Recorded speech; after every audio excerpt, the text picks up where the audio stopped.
न शास्ता न शास्त्रम न शिष्यो न शिक्षा न च त्वं न चाहम न चायं प्रपंचः स्वरूपावबोधो विकल्पा सहिष्णुः तदेको वशिष्ठः शिवः केवलोहम। अद्वैत के इसी तत्व एवं तथ्य के साथ आप सभी को प्राभातिक नमस्कार। स्वागत है आपका हमारे विशेष कार्यक्रम सुप्रभातम में, जहां हम भारतीय ज्ञान परंपरा की अमूल्य धरोहरों को आपके समक्ष प्रस्तुत करते हैं। मैं हूं आज के अंक में आपके साथ गवीश द्विवेदी। कार्यक्रम के आज के प्रस्तुतिक्रम में हम जानेंगे पंचांग को, सुनेंगे प्रेरित सुभाषित और योग एवं स्वास्थ्य से जुड़ी होगी बात। तो बने रहिए हमारे साथ एक अद्भुत यात्रा के लिए।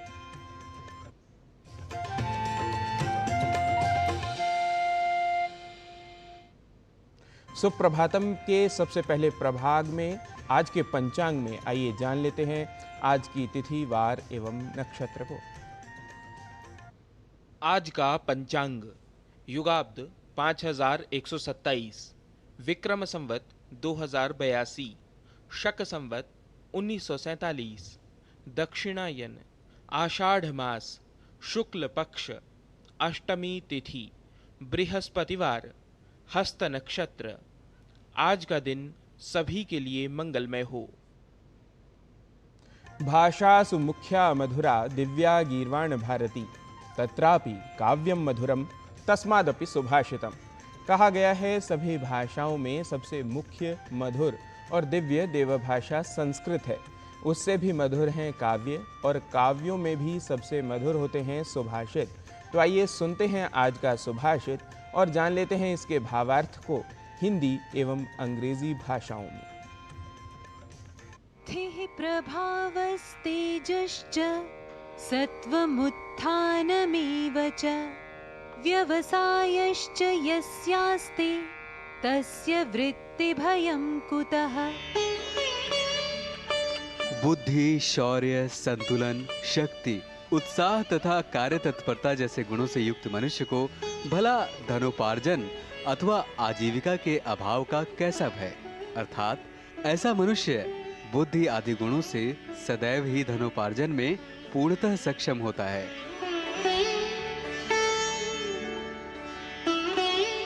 One who has brain, chivalry, poise, power, enthusiasm and willingness to work should never worry about earning a living. भारतीय ज्ञान परंपरा ने अपने ज्ञान के आलोक से न केवल भारत अपितु पूरे विश्व को प्रभावित किया है। भारतीय संस्कृति के अभिन्न अंग जैसे प्राचीन जीवन मूल्य, शिक्षा पद्धति, पुराणों में निहित व्यावहारिक ज्ञान, आयुर्वेद, चिकित्सा विज्ञान आदि आज भी पूरे विश्व को आलोकित कर रहे हैं। भारतीय संस्कृति के इन्हीं आयामों में अत्यधिक महत्व रखते हैं योग के 8 अंग। भारतीय ज्ञान परंपरा प्रभाग में आज योग के 7वें और 8वें अंग पर आधारित देखिए हमारी यह विशेष रिपोर्ट।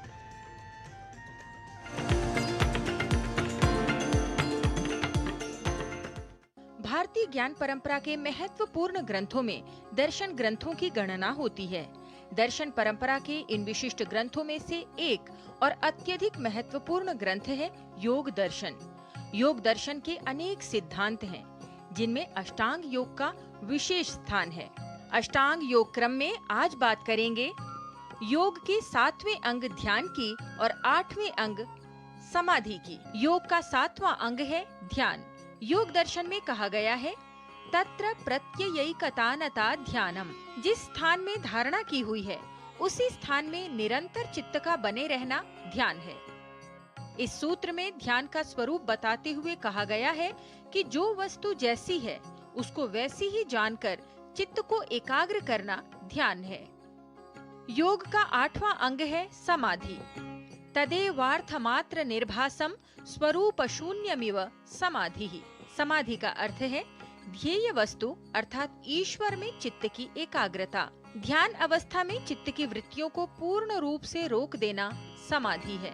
समाधि योग की अंतिम अवस्था है, और इस दृष्टि से देखने पर व्यक्ति जब उसका स्वरूप, स्वयं का स्वरूप शून्य हो जाता है और वह ईश्वर के स्वरूप का दर्शन करने लगता है, ब्रह्म स्वरूप हो जाता है, तो उस दृष्टि से व्यक्ति को केवल ध्येय की प्रतीति होती है।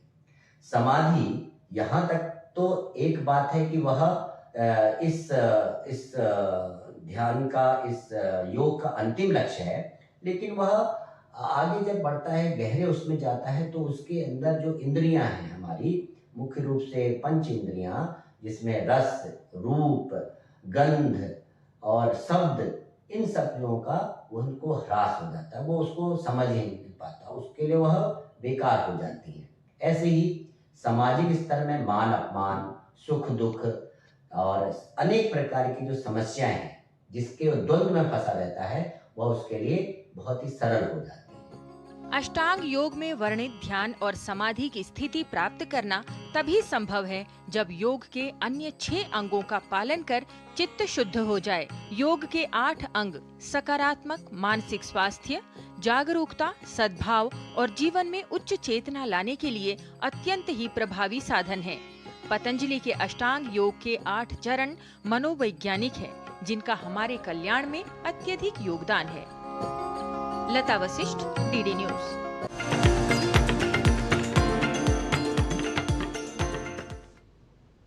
तो भारतीय ज्ञान परंपरा में योग के सप्तम एवं अष्टम जो अंग हैं उनके बारे में विस्तार से जानने के बाद अब कार्यक्रम में बढ़ते हैं आगे, लेकिन उससे पहले लेते हैं एक अल्प विराम। आप कहीं न जाइए, देखते रहिए डीडी न्यूज।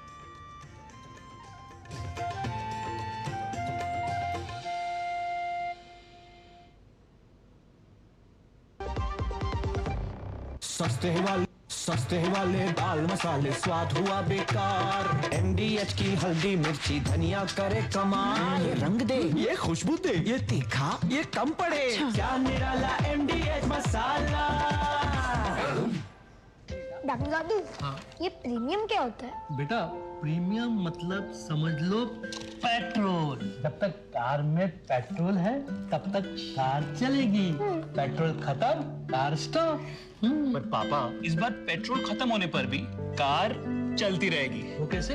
LIC के जीवन लाभ में प्रीमियम पेमेंट हो जाए स्टॉप, पर पॉलिसी के फायदे चलते रहते हैं। मतलब अब लाइफ की गाड़ी चलेगी नॉन स्टॉप। LIC हर पल आपके साथ।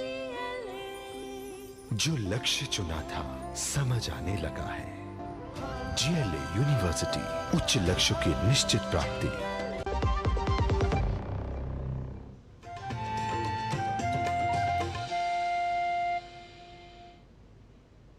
विराम के बाद आप सभी का स्वागत है सुप्रभातम कार्यक्रम में। अब क्रम है स्वास्थ्य प्रभाग का।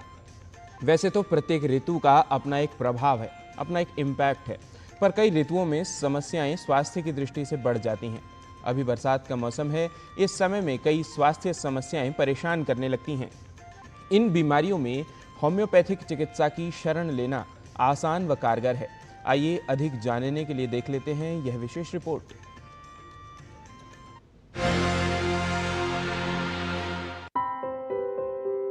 बरसात के मौसम में कई तरह की बीमारियां होने का खतरा बढ़ जाता है।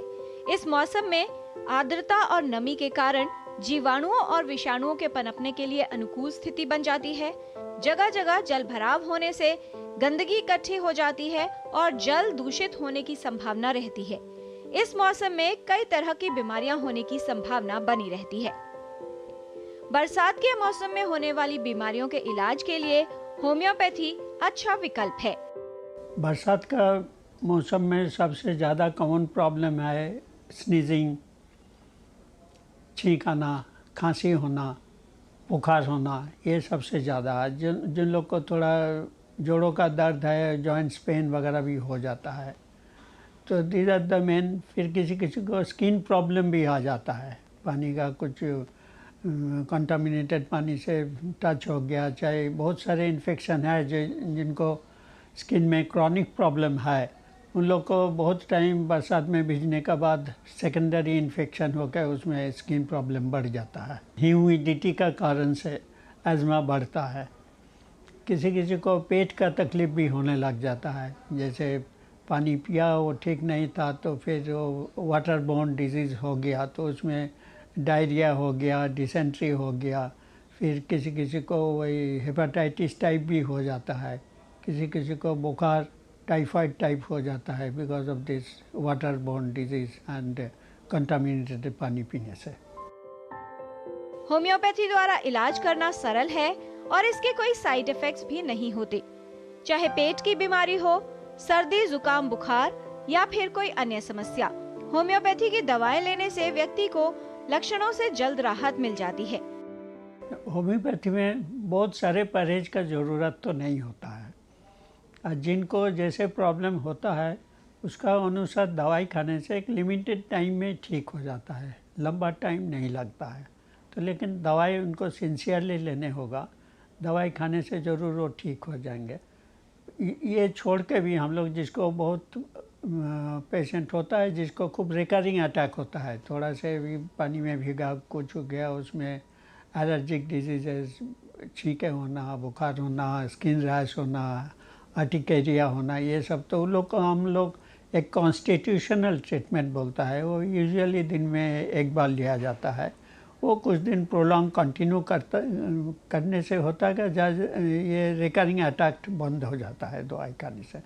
ये छोड़ के भी जिस टाइम प्रॉब्लम है उस टाइम उसको जो प्रॉब्लम है उसका अनुसार दवाई दिया जाता है, वो भी एक लिमिटेड पीरियड का लिए, वो बीमारी ठीक हो गया बंद हो जाता है। वो प्रॉपर डॉक्टर कंसल्ट, होम्योपैथ को कंसल्ट करके दवाई लेना ठीक रहता है, नहीं तो किसी को कोई कारण का दिया तो दूसरे उसको ले लेने का तो फ़ायदा नहीं होगा। तो बेस्ट होगा जिसको जो प्रॉब्लम है वो डॉक्टर को दिखा के दवाई लो। आवश्यक है कि बरसात के मौसम में होने वाली बीमारियों से बचाव के लिए साफ सफाई का विशेष ध्यान रखें, साथ ही सावधानी रखें जिससे इस मौसम में बीमारियों का खतरा कम हो और आप बरसात के मौसम में स्वस्थ रह सकें। किरण भारद्वाज, डीडी न्यूज।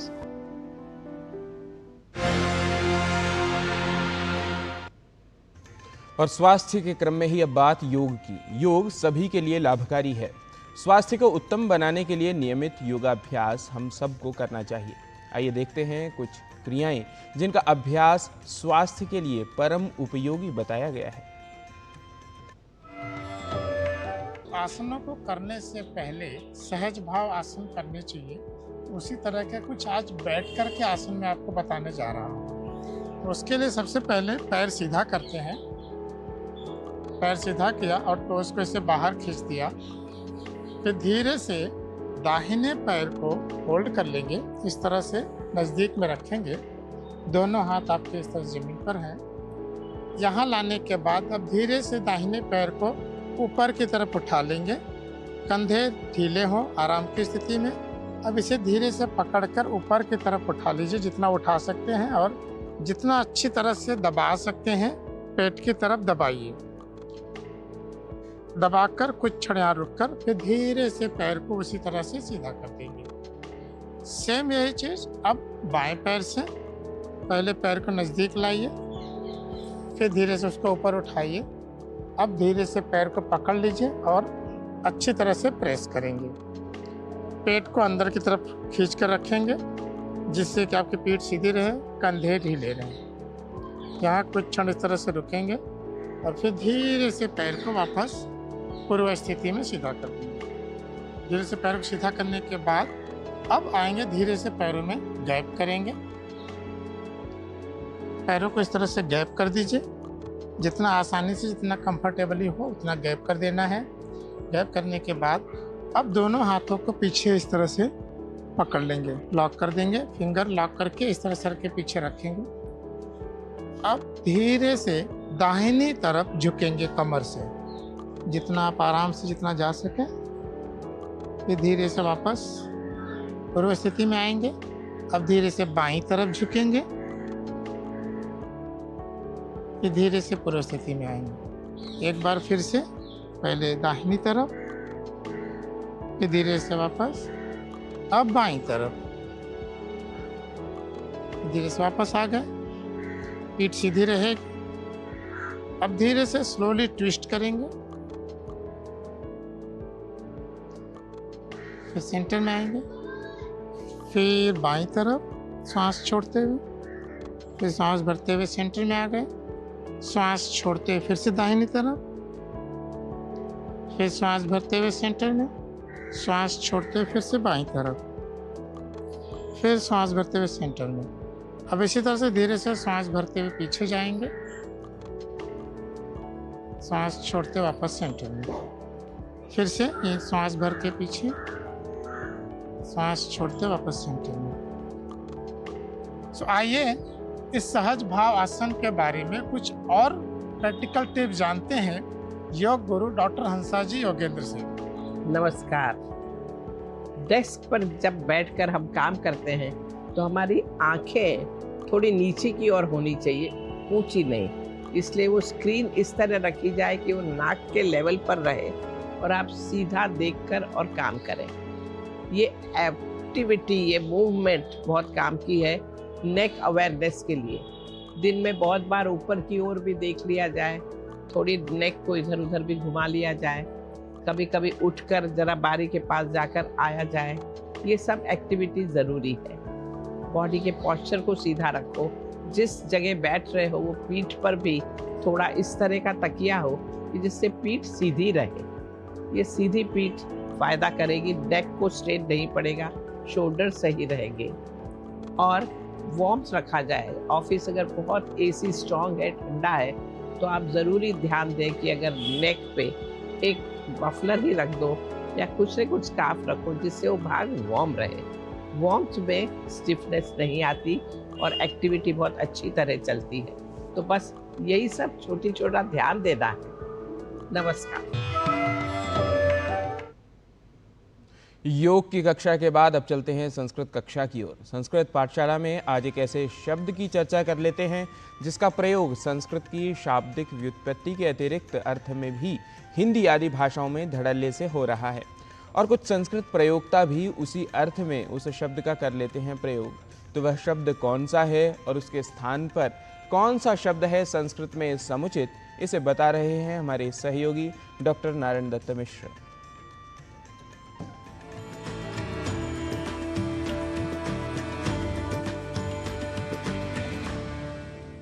नमः संस्कृतानुरागिभ्यः दर्शकेभ्यः स्वागतमस्तु संस्कृत पाठशालायाः अभिनवकक्षायां भवतां समेषाम्। अहमस्मि नारायण दत्त मिश्रः।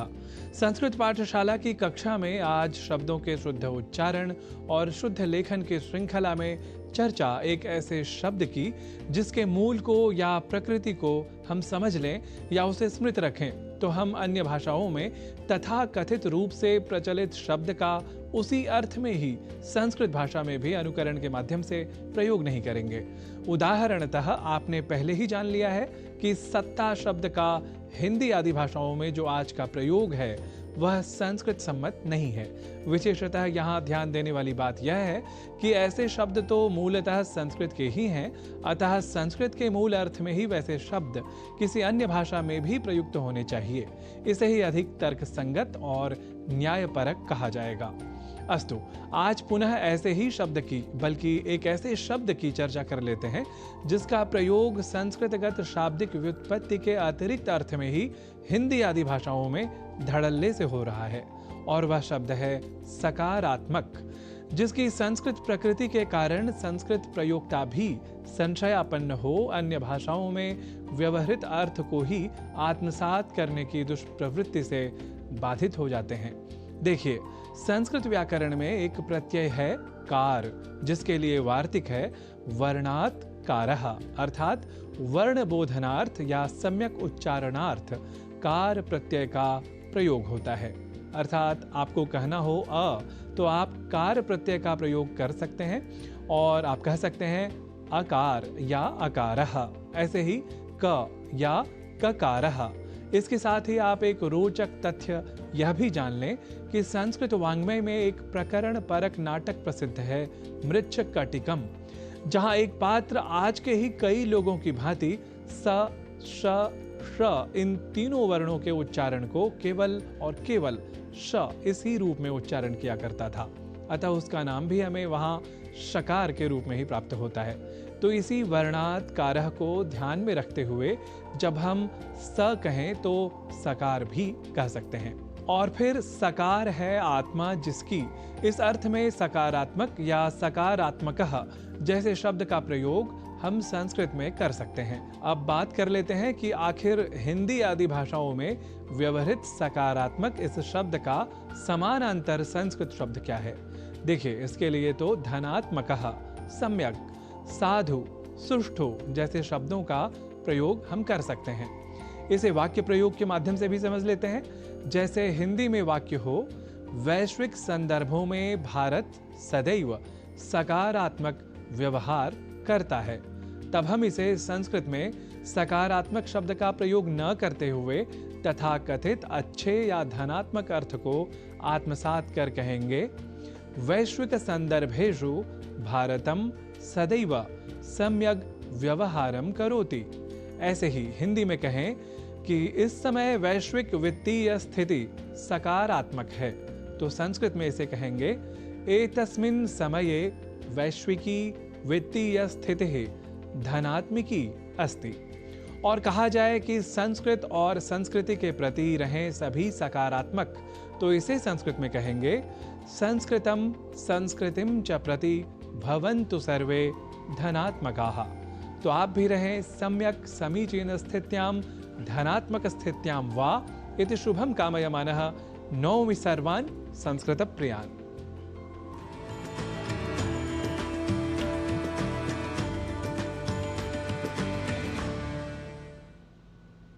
देश दुनिया में विभिन्न प्रकार के प्रकल्प एवं आयाम जन कल्याण या प्रकृति रक्षण के लिए चलाए जा रहे हैं। इसी श्रृंखला में हरियाणा के अंबाला जिले में वृक्षों की सुरक्षा के लिए एक अनोखा प्रयास शुरू हुआ है। क्या है यह प्रेरक प्रयास, जानिए इस वृत्त विशेष के माध्यम से।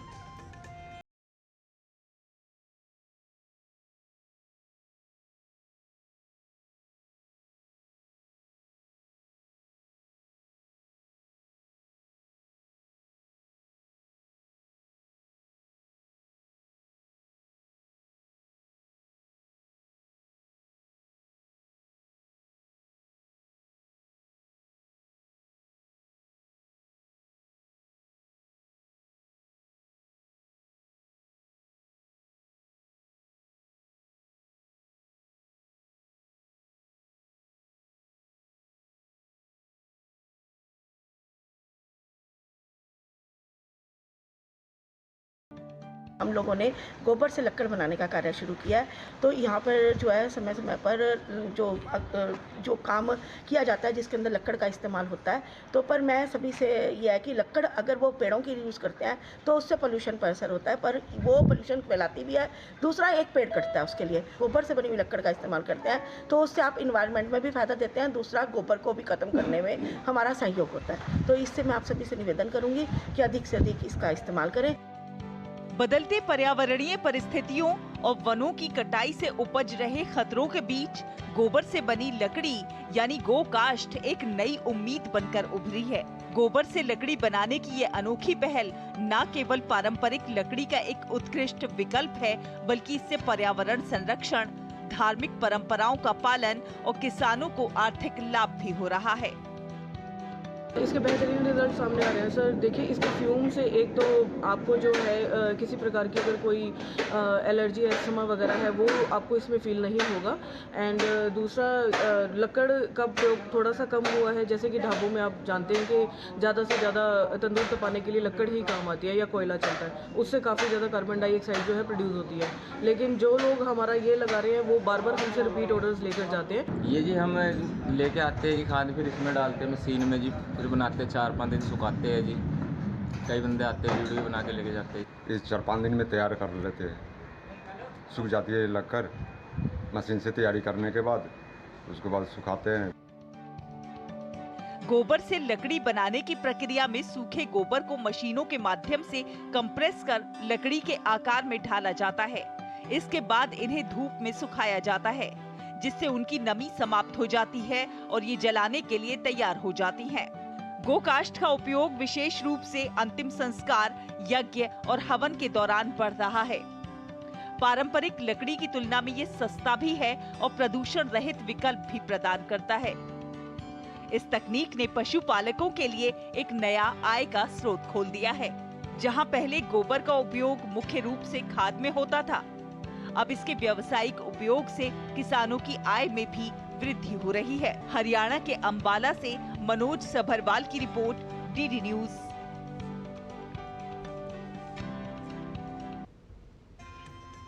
तो शास्त्र एवं व्यवहार के विविध पक्षों से समन्वित सुप्रभातम कार्यक्रम में आज इतना ही। कल पुनः अपने प्रभागों में रुचिकर विषयों को लेकर होंगे आपके समक्ष उपस्थित। तब तक के लिए मुझे व मेरे सभी सहयोगियों को दीजिए अनुमति और आप देखते रहिए डीडी न्यूज़। नमस्कार।